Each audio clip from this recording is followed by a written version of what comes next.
basically avian co-housing. My son tapped the data into a birding app, and we continued on our way. Approximately 2 hours and 2.5 miles later, we were back home. Check that. Precisely 1 hour, 52 minutes, and 4.054 kilometers, according to the all-knowing birding app. We uploaded our digital media of bush tits, blue jays, and other birds, 45 species to be exact, to eBird, the wildly popular website for creating and sharing checklists of bird sightings.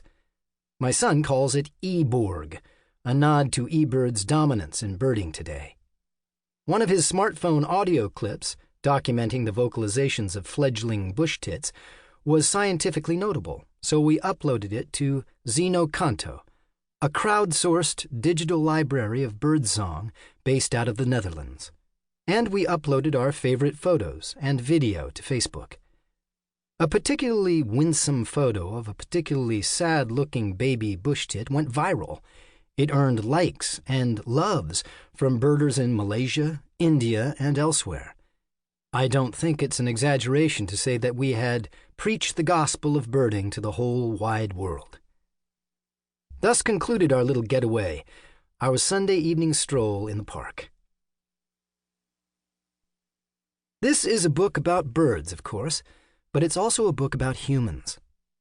I've been a birder, someone who watches and wonders about birds, for close to 40 years. And in case you missed it, I am struck by how much birding has changed over the course of my lifetime, especially in the past 10 to 15 years. I'll take it a step further. I am increasingly persuaded that birding today is altogether different from what it used to be. Back in 1980, when I first started to self-identify as a birder, you could get by with binoculars, or field glasses, as some folks still called them. A field guide, there were 2 main choices at the time, and a notebook for writing it all down. Going to the library was common, taking photos was rare, and recording birdsong was practically unheard of. It was a time when we used telephones, stationary objects in homes and offices, for talking to one another, and for no other purpose. For the next quarter century, the pace of change was incremental. We started to go online, we dabbled in digital photography, we exchanged our landlines for flip phones, and in due course, our flip phones for smartphones. And then, somewhere between 2005 and 2010, we reached a tipping point. I can't identify a particular trigger. Smartphones were a biggie, of course, but I suspect the proliferation of inexpensive digital cameras was just as important.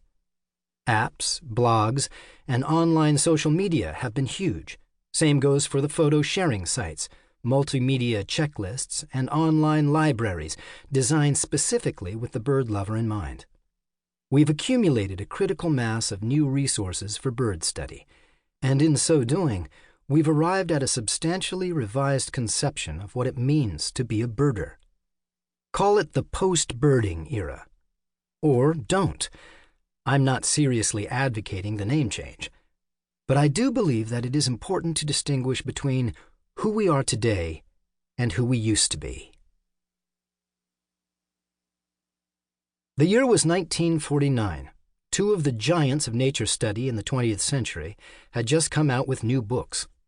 In the foreword to A Sand County Almanac, Aldo Leopold issued his famous dictum that there are some who can live without wild things, and some who cannot. Leopold penned those words on March 4th, 1948, 7 weeks before he would die fighting a wildfire.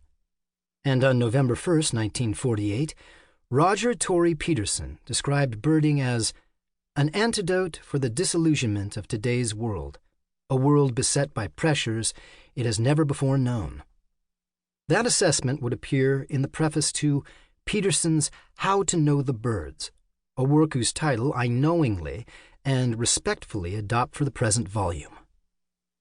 What impresses me about both formulations is their emphasis on the distance between wild places and human spaces, a distinction that taps into the deepest veins of the Western worldview, with its Platonic insistence that everything have its place and purpose, that it be this thing or that thing.